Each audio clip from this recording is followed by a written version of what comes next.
Shalom from here in the Holy Land. Welcome to Conversations with Yael podcast. I'm your host, Yael Eckstein, President and CEO of the International Fellowship of Christians and Jews. Each month, I will invite leading thought leaders, pastors, rabbis, and other influential guests to discuss the importance of Israel in the world today. For those familiar with my weekly podcast, Nourish Your Biblical Roots, which explores the Jewish roots of the Christian faith, this podcast takes that understanding and translates it into ongoing support for Israel among Christians and the critical need to nurture that support with the next generation of Christians. Join me now as we begin this important dialogue.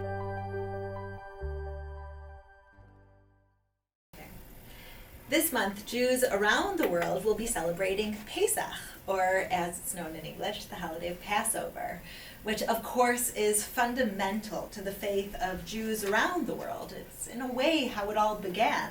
The story of Exodus from Egypt, the beginning of wandering in the desert, getting the Torah, going into Israel. It's what developed this deep relationship between the Israelites, the Jewish people, and God. A God that delivers, a God that redeems, a God that we can trust on and rely on, a God that spoke to us through Moses to lead us to the Holy Land. And this holiday, while it's so fundamental to the faith of Jews around the world, is also very, very special, important, even fundamental to Christians as well. We know that Jesus celebrated Passover. We even know it was at the Passover Seder that he told the disciples about his upcoming death. We know that Passover was in the New Testament and that Jesus looked at Passover also as one of these fundamental holidays as a Jew.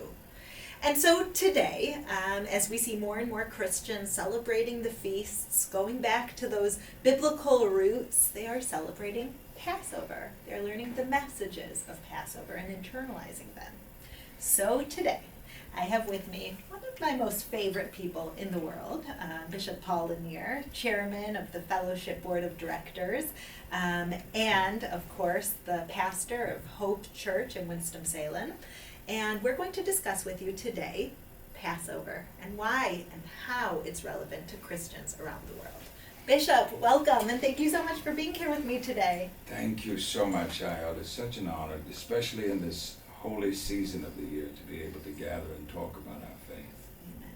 Amen. You have been one of the role models to me of really taking everything Jewish and integrating it into your Christian faith, strengthening you and your community and your home in your faith as you learn from these Jewish roots, from these Hebraic roots.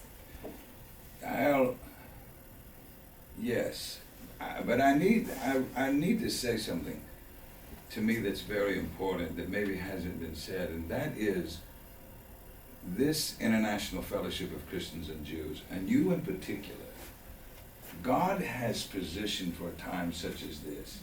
In crises that people are struggling against, and there's confusion and there's chaos and people are searching. And what you have done, I don't think many people would argue with the reality of Jesus of Nazareth. He was a Jew. His mother was a Jew. He had followers who were Jewish, lived 2,000 years ago. That's not about his spirituality. That's not about the content of his preaching. That's not about did he perform miracles or all of this. That's not about. There was a Jew, there was a man who lived in Nazareth. He was born in Bethlehem, that's known. He lived his life in Nazareth, that's known. He died outside in Jerusalem, that's known. But that's about as much as my people, Christians, a lot of us know. And this may sound very, very strange, but in moments especially like this, when we're getting to these glorious holy days of Passover, and then we'll be moving, in just a few weeks beyond that, And we think about 3 times a year that the scriptures say that a Jewish man is to come to the holy city and don't come empty-handed, and the Moedim and the covenant calendar that God is pressing and speaking and engaging and revealing his great love and his plan for his people. To be perfectly honest, with Jesus of Nazareth, the man, and Jesus Christ, that for me is Messiah. That's my part. And there are differences and we understand that, but we're not debating that. But what I would say is this: what a lot of Christians, what a lot of Jews don't understand is someone like you, in particular like you, for our fellowship of hundreds of thousands of people who look to this fellowship, you have absolutely no idea of how much you bring Jesus of Nazareth, the man, to life for us. You have so much more in common with Jesus of Nazareth, the man, than I ever will. He woke up and looked at the Israeli sunrise like you. He knew what it was to be on the Sea of Galilee like you. I didn't know any of those.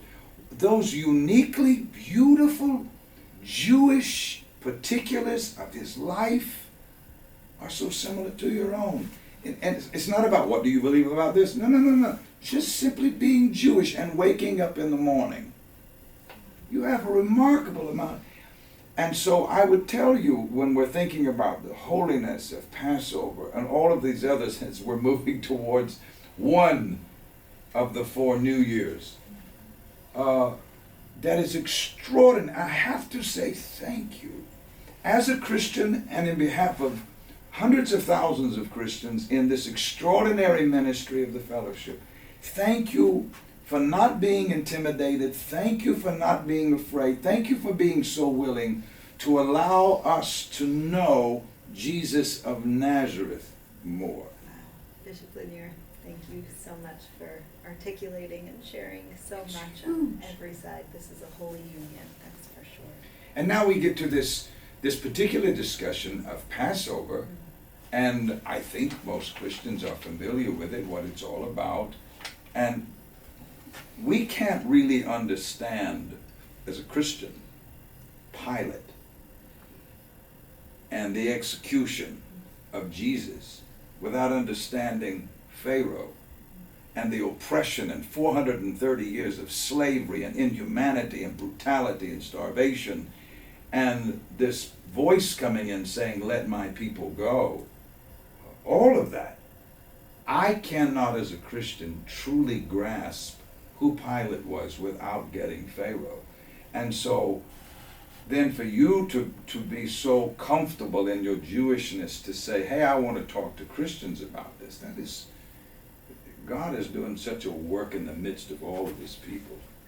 Amen. Amen. God is at work in all of us. Yes, ma'am. When did you first start learning, studying, feeling, practicing this connection between Jesus as a Jew and the modern Jewish traditions, or you can say the biblical roots of your Christian faith? I was always more interested probably in what we would call the Old Testament or the Hebrew scriptures. That always fascinated me, and when we would see movies, which were usually terribly done on television, but still it was all I'd ever seen, and so it fascinated me. But studying as a student, going into the ministry, I began to see the correlations, what we call typologies, that when you would see this in the Hebrew scriptures, it was a type of or a symbol of what was going on in the Christian scriptures. But I'll tell you something radically struck me the night I saw your father on television, and the more I got to know him, and then he so carefully, lovingly, dotingly, not in a condescending way. He knew the Christian scriptures better than I did, and most Christians. And he would so gently help explain what I believed.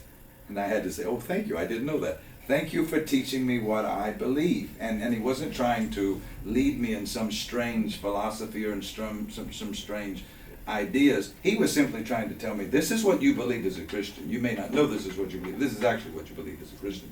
And so conversations with him, studying him, and then that opening me up to so many others, helping me to understand the correlation, the roots of my faith, and how they would later be played out in my Christian faith. Wow. And where does Passover come into that? As a Christian, how do you relate to the story of Passover and the exodus of the Israelites from Egypt and Pharaoh and the 10 plagues? Where does that touch you as far as being a Christian leader and how the Christian community could internalize and relate to it? That is so thick. That is so big, so huge. And oppression and deliverance is such a big piece of our story. It's amazing what human beings can do to one another. And time and again we look in the scriptures and we see oppression and inhumanity and brutality, and the people of Israel being stripped from their country, and the temple decimated, and the holy things taken, and the intellectual property robbed of the Hebrew children, Daniel included, of being taken. And so for me as a Christian, watching Moses confront the powers that be, namely Pharaoh saying, let my people go, and how we as Christians began to see that, of course, ethnically in a faith of a people, but at the same time it began to expand to realize all of us who believe in that one God of Israel began to identify with ourselves. Okay, I was not in Egypt, and so that particular story, but it kept replaying itself to where you then have a Pilate of the Roman Empire coming in and binding and imprisoning and treating, so to where for us a Jesus would come in to say, let my people go, freedom.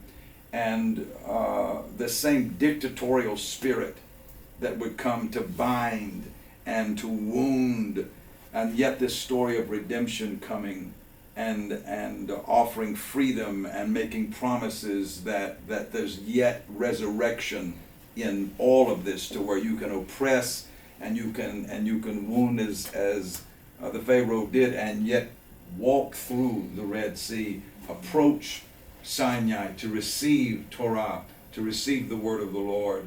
And for Christians, we would say the same sequence of events would have taken place at the same moment, of an anniversary of that, to receive the Spirit, which would have birthed the church in particular, which would have been a final vehicle through which, not to replace Israel, but to join Israel.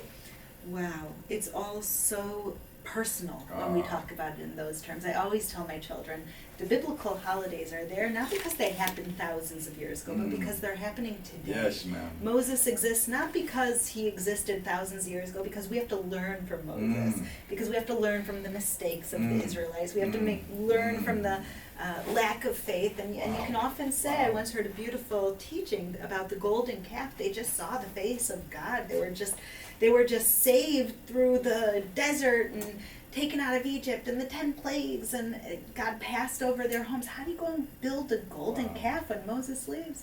And I once heard a beautiful teaching that they weren't trying to go against God. God sent them Moses, and Moses was the one who was the intermediary between God. And they just couldn't live without something there that could differentiate and communicate with God on their behalf. They were supposed to build a mishkan, a tabernacle. Yes. And so this idea of the nuance between the golden calf and the tabernacle. What's the difference between the most holy and the most sacred and the lowest place? Simply that God told us to do it or not. Because they're both a place that God spoke through the tabernacle. That you went into the Holy of Holies and God was talking there. That's what the Israelites were looking for when they built the golden calf. What's the difference? That God didn't tell them to do that. And so in this world, it's so relevant of what we think is right, what we think we want, where the intention is. And when it comes down to it, hearing the voice of God, let my people go. Give your chetzi shekel, your half a shekel, in order to count the nation and build this tabernacle. Now is a time that you could have the tabernacle that I'll talk to you through, Mm. the Kruvim, the angelic figures that Yes. that Moses went and received the word of the Lord. Yes. That all of these lessons that are so biblical, Yes, ma'am. when I hear you talk, are reminding me they're so modern, they're so Yes. relevant, they're talking to all of us today, and by recognizing, celebrating, commemorating Yes. Passover, we're living those lessons. And how dangerous it is to enjoy a miracle, to celebrate a miracle, to walk through the Red Sea, to get water out of a rock, and yet forget what got us there. And I was studying, and if I get it wrong, then I get it wrong. But even Rashi had said something about it being an embarrassing moment, and I asked someone else about it, an Orthodox Jew about it, was that in the 40 years, there were no circumcisions, and in the 40 years there was no Passover. And again, if I get that wrong, please forgive and charge it to my head and not to my heart. But when the children of Israel are about to cross over and to seize and finally take that land that God had promised centuries earlier, the first thing that had to happen was a circumcision, because the men had not been circumcised for 40 years. And there had been no Passover meal for that long. And if we're not careful, all of us, we can be so blessed and prospered and walk in the miraculous and see deliverance and enemies brought low and the people of God lifted up, and we get a revelation from Torah to where we become oblivious to how did I get here? The price somebody paid to get us here. This bread didn't just come from heaven. The water didn't just gush out of a rock. Somebody had to believe for this. And how essential it is in the 40 years to keep doing then what it required to get us there. Right, it's so beautiful. And you know, the Israelites were scared to go into Israel. Because on one hand it was the promised land. It was the place that their destiny. Yes, Finally we're ma'am. getting to our destiny. And on the other hand, they lost their leader, Moses. Yes. They knew Moses wasn't going to enter. And it was the place that no longer had revealed miracles. It was the first place they had to fight for. In the desert, they had the manna. Yes. They had the cloud of glory that surrounded them. They had the water that came out of it. Suddenly, you want this land? Go and fight for it. Go and fight for it. I'll be Yes. with you, but go and fight for it. And in a way, that's what we're doing today. That's what we've carried on from this story, that we know we have God's protection, and as long as we're doing His will, He will be there with us. But this is the land of work. You have to work in order to get the water out of the rock today. And we've got to keep feeding the miracle. Yes. Keep feeding the miracle. Yes. Like you said, because if we're not careful, we start facing adversities, and rather than hearing God say, that land belongs to you, we start looking and feeling like grasshoppers. We start feeling so small when we listen to anything less than thus saith the Lord for us. Wow. And all of this goes back to the Seder meal, the Passover meal, where we are remembering all these different points. Yes. We are going back and telling the story of how we got here, Yes, ma'am. recognizing those miracles, recognizing the destiny, recognizing yes. the work we have to do in order to receive God's voice. And I know that you've celebrated Seder meals. What have you gotten out of that? Well, there's such a continuity as far as being a Christian and understanding, yes, it began as a hallowed piece of God's conversation with Israel, but by faith, I as a Christian choose to believe that it expands. You know what God had said to Abraham, and all the nations of the world will be blessed. And God uses the people of Israel to bless all the nations of the world. And so to be able to sit at a table and to understand that the grace and the mercies of God have expanded to include me, and I don't have ethnically that same conversation, that same history, and yet the love and mercy of God, He says, sit down and participate at this table with me. It moves me. And for me as a Christian to understand that Jesus, as an observant Jew, would have gone to the temple, would have gone to Jerusalem 3 times a year to observe, to celebrate, to participate, and quite possibly it was that meal that he observed before the soldiers came, before he was arrested. And that meal, it's amazing how much the meal moments, those covenant moments, speak and bring change to our life. Yes, you have to have a way to manifest it, otherwise you're not grasping it. That just to have it in your head doesn't pass it on to the next generation, doesn't necessarily embed those values and lessons and teachings and miracles in your spirit and in your flesh the same way physically marking it does, which is why tradition is such a powerful thing. Yes. And it's amazing to me when we look at the scriptures how many of our most holy moments have to do with eating, with sharing together. And really, if I look at it, probably I could say the first sin was when Adam and Eve didn't know what to fast.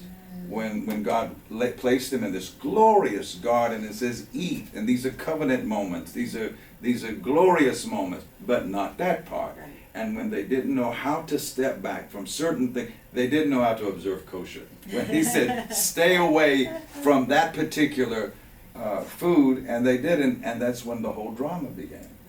Right. Knowing not only between right and wrong, Yes. but when something is right and Yes. when something is wrong. Oh my goodness, because the right thing at the wrong time Right. is the wrong thing. Yes.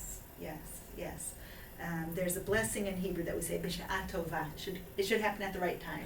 So when someone's looking to get married, the blessing you give them is Bisha'at Tovah. It should happen at the right time. Wow. When they're pregnant, you look at that, someone who's pregnant, you say Bisha'at Tovah. Only after do you say Mazal Tov, congratulations. When they're pregnant, you say Bisha'at Tovah. It should happen at the right time. Because everything's about the right time. My husband and I always say, if we would have met just a few years earlier, it wouldn't have been the right time. We wouldn't have made it happen. But we met at the right time, that we were both in the right place. And that's why kind of eternity could come from that. Which leads directly into my next thought about Passover, that so much of it is passing it on to the children. That's what Passover is about. So many things on Passover, you say, why do you do this? So that the kids will ask questions. The highlight of the Passover Seder is when the youngest child stands up and asks the Manishtana, the 4 questions. Why is tonight different than every other night? Why are we leaning? Why are we eating salt water? Why are we dipping? Why are we eating matzah? As a pastor who I know invests so much both in your own personal next generation, dearest Paul and Caitlin, and as running this ministry of hope where I see what you do with the children. You are raising them up. What can you learn from Passover about educating the next generation? Well, that's really the question is how does the eternal God, the forever God, engage a dying planet?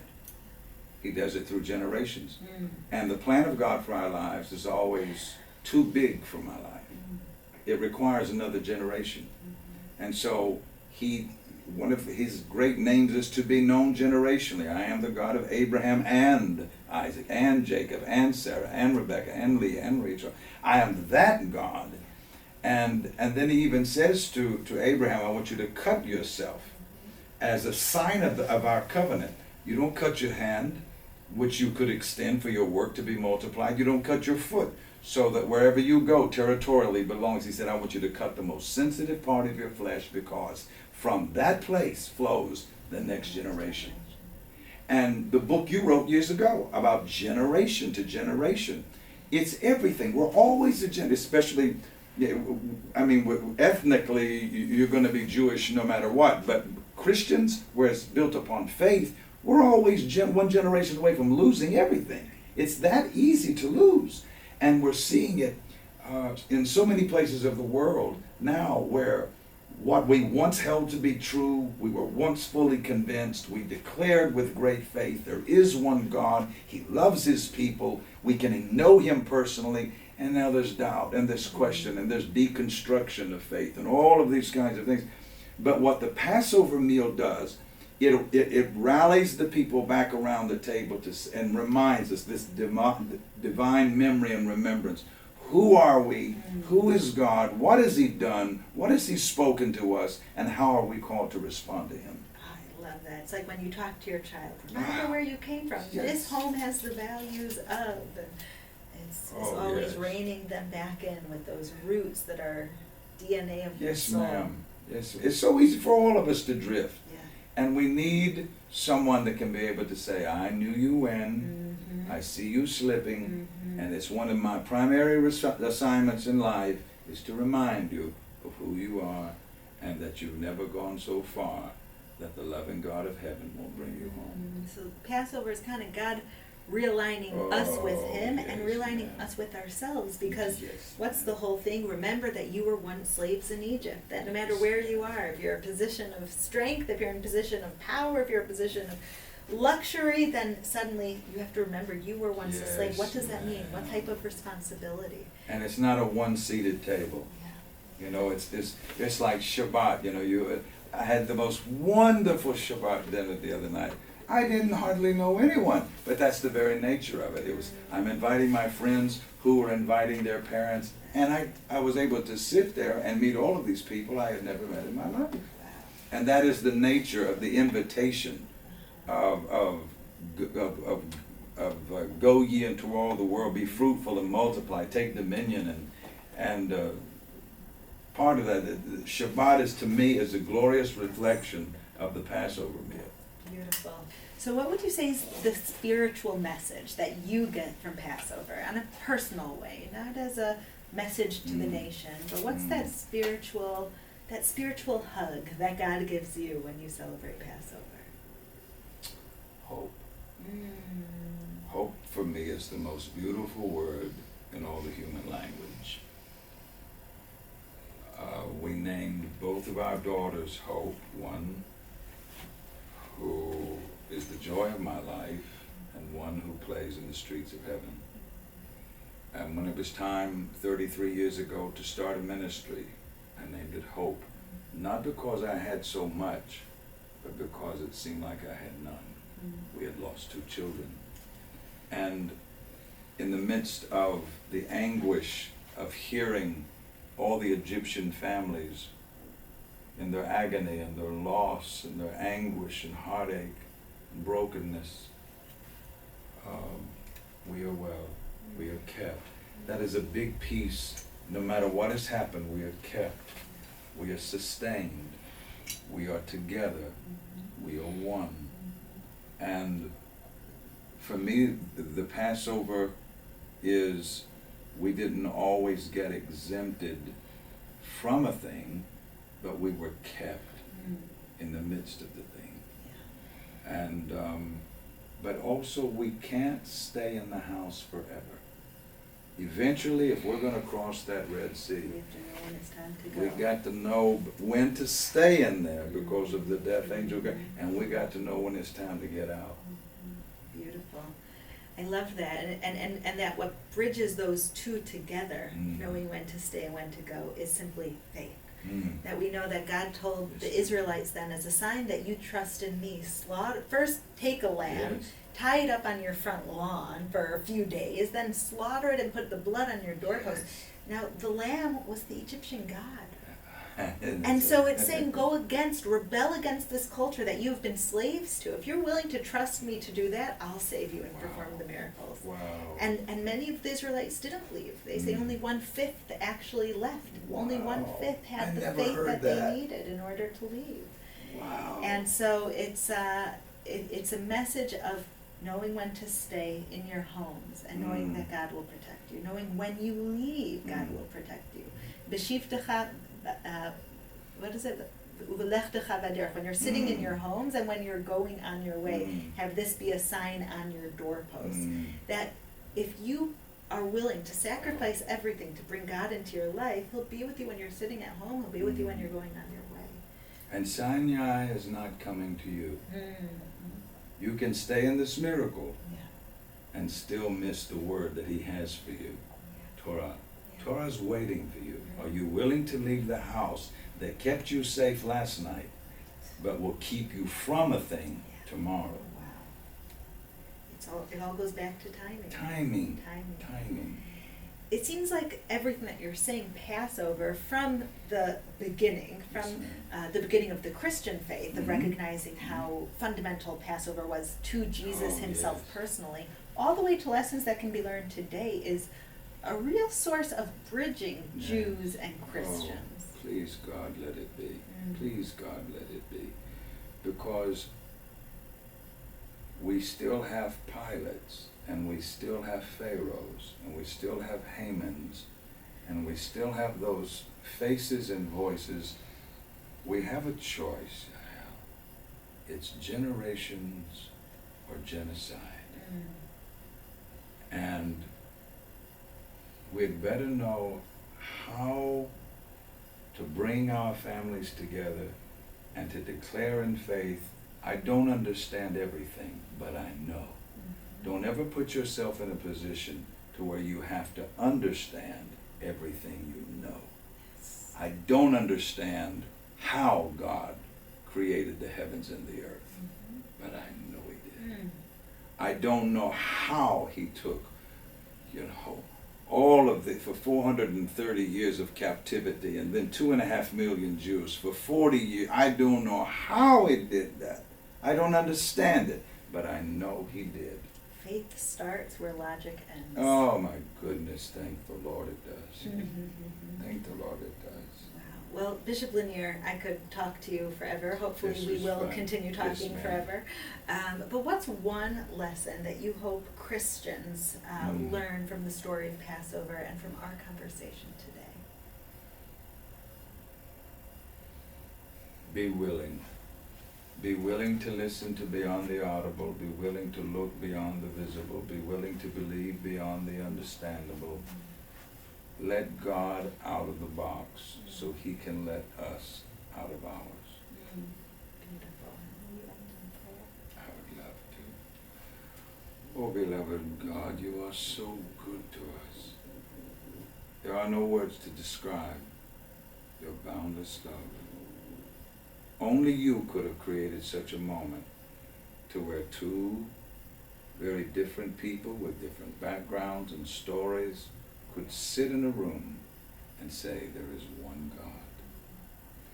I thank You for this honor and for this privilege. Now we together pray for Jews and Christians as we're approaching this holy season, that we would open our hearts to anything and everything You want us to know.